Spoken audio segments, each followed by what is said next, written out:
ETF index mutual funds నేర్చుకుని stock మార్కెట్లో రాణించాలనుకుంటున్నారా? వెంటనే ఈ నెంబర్కి కాల్ చేయండి. నమస్తే, welcome back to Suman TV. Present మనతో పాటు ఉన్నారు తోడు నీడ ఆర్గనైజేషన్ ఫౌండర్ రాజేశ్వరి మేడం. నమస్తే మ్యామ్. నమస్తే రవీణ. మేడం, చాలా మందికి ఒక డౌట్ ఏంటంటే వైఫ్ అండ్ హస్బెండ్ సందర్భం ఏంటంటే హస్బెండ్ ఉద్యోగం చేస్తాను, వైఫ్ ఇంట్లోనే ఉంటుంది అనుకో. సపోజ్ వైఫ్ కూడా జాబ్ చేస్తుంది అనుకుందాం. అంటే భార్య భర్తలు నైట్ కలిసి పడుకునేటప్పుడు అంటే ఒక బెడ్ మీద పడుకుంటున్నారు అంటే అది ఓన్లీ సెక్స్ కోసమేనా అని కొంతమంది ఏంటంటే దానికోసమే, కొంతమంది ఏంటంటే అదొక రిలాక్సేషను, మాట్లాడుకునే సందర్భము, ఇద్దరు కలిసి.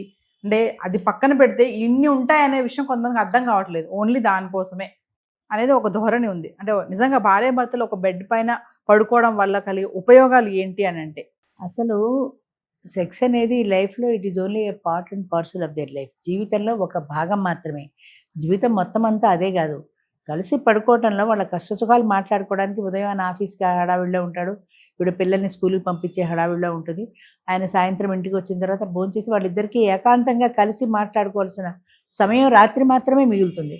అంచేత రాత్రి పడుకున్నప్పుడు మాత్రమే మాట్లాడుకోగలుగుతారు. ఒక పాయింట్. రెండోది ఏంటంటే దానివల్ల కొంత సాన్నిహిత్యం ఏర్పడుతుంది. అంటే ఇద్దరు మనుషులు కలిసి పడుకొని మాట్లాడుకోవటంలో, కష్టం సుఖం షేర్ చేసుకోవటంలో నాకు నువ్వున్నావు, నీకు నేనున్నాను, ఒకరికొకరు ఉన్నామనే ఒక భరోసా వస్తుంది.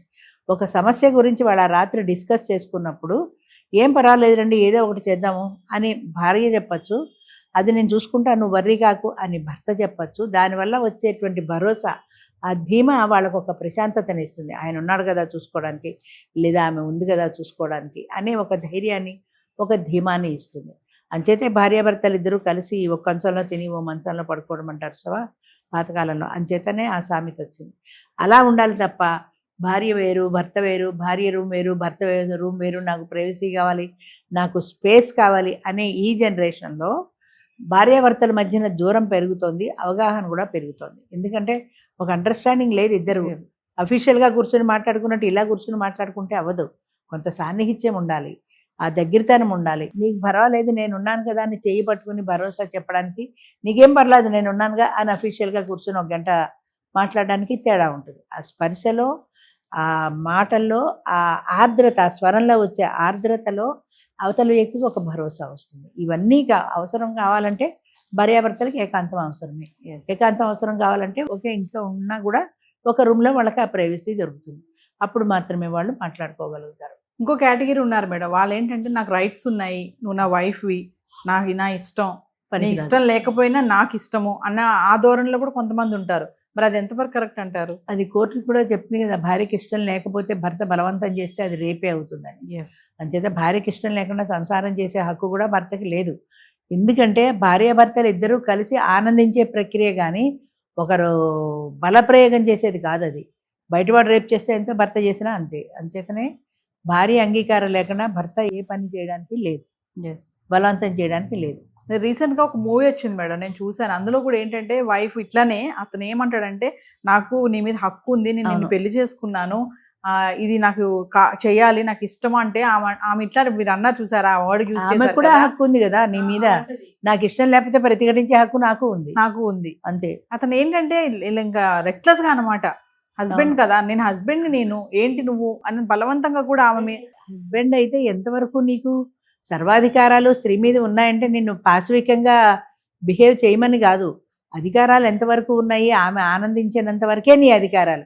ఎప్పుడైతే నువ్వు పాశవికంగా బిహేవ్ చేసావో, ఎప్పుడైతే మృగంలా ప్రవర్తించావో ప్రతిఘటించే అధికారం ఆవిడకి ఉంది. అయితే ఆ మూవీలో ఇంకో క్యారెక్టర్ కూడా చూపించారు మేడం. అమ్మాయి తల్లి ఎవరైతే ఉంటుందో, తల్లి ఏమంటుందంటే మేమందరం ఆ స్టేజ్ నుంచి వచ్చిన వాళ్ళమే, తప్పదు, మేనేజ్ చేసుకోవాలి, అడ్జస్ట్ చేసుకోవాలి, నిన్ను మేము పంపించేసాము, ఆడంబరంగా పెళ్లి చేసాము, అంత హంగామాగా పెళ్లి చేసి నేను పంపించాము, నువ్వు ఇలా వచ్చేస్తే కుదరదు అంటుంది. అంటే పాతకాలం జనరేషన్లో ఆడదానికి ఒక అభిప్రాయం అన్నది లేదు.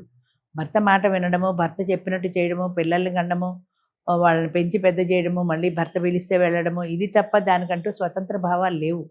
కాలం మారింది, రోజులు మారాయి, పరిస్థితులు మారాయి, ఆడవాళ్ళు చదువుకున్నారు, వాళ్ళకంటూ ఒక అభిప్రాయాలు ఏర్పడ్డాయి.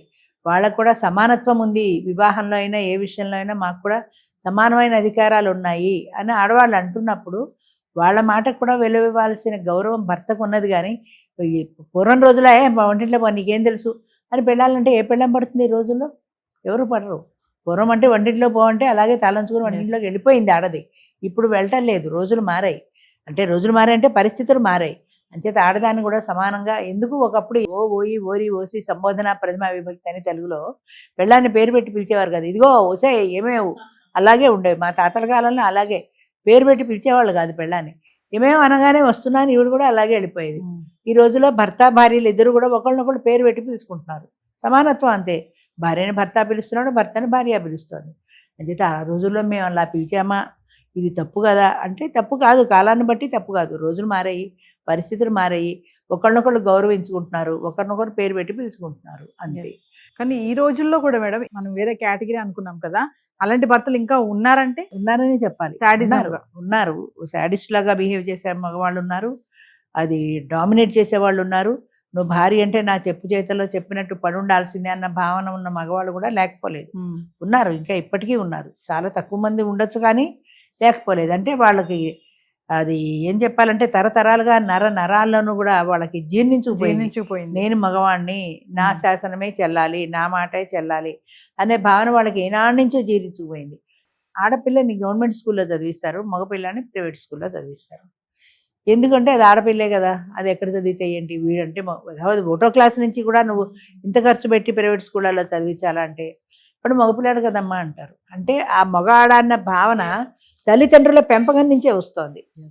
ఒక ఆడపిల్ల బయటకు ఎడుతుందంటే దానికంటే కుముద్బెన్ జోషి అని ఒకప్పుడు గవర్నరు ఆవిడ చెప్పింది, ఆవిడ బయటకు వెళ్తే ఆవిడ పేరెంట్స్ తనకంటే తక్కువ వయసున్న తమ్ముడిని తోడిచ్చి పంపేవారట. అంటే మగతోడు కావాలి, వాడు చిన్నవాడైనా సరే మగతోడు కావాలి అని తోడిచ్చి పంపేవారు. వాడు నాకు ఏ రకంగా తోడుంటాడు, నాకు ఏ రకంగా వాడు భరోసా అంటే అవన్నీ అనవసరం, వాడు మగపిల్లాడు అంతే. అంచేత మొదటి నుంచి కూడా ఆ మగ ఆడ అనే వ్యత్యాసం బాగా నాటుకుపోయింది, అందరిలో జనాల్లో బాగా నాటుకుపోయింది. చిన్నప్పటి నుంచి తల్లిదండ్రులు పెంచే విధానంలో కూడా నువ్వు మగాడు, ఇప్పుడు ఇన్ని కేసులు, ఇన్ని రేపులు జరుగుతున్నాయి, ఇన్ని అత్యాచారాలు జరుగుతున్నాయి, మరి వీటన్నింటికీ కారణం ఒక మగవాడే కదా. ఇన్ని చేస్తున్నవాడు.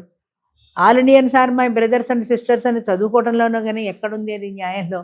మరి ఎంతవరకు పేరెంట్స్ తల్లిదండ్రులు ఆడపిల్లకి జాగ్రత్తలు చెప్తున్నారు, ఆడపిల్లని జాగ్రత్తగా ఉండమని చెప్తున్నారు, కానీ మగపిల్లడికి ఎంతమంది చెప్తున్నారు నువ్వు పరాయి ఆడదాన్ని నువ్వు ఒక చెల్లెల్లా చూడాలి, అక్కగా చూడాలి తప్ప ఒక ఆడదానిగా నువ్వు చూడకూడదని ఎంతమంది కంట్రోల్ చేస్తున్నారు పిల్లల్ని, ఎంతమంది తప్పు అని చెప్తున్నారు. వాడికేంటి, వాడు మగాడు, వాడు తిరుగుతాడు, వాడు మగాడు. మగవాళ్ళలో ఆ మేల్ ఈగోని ఇంకా పెంచారు.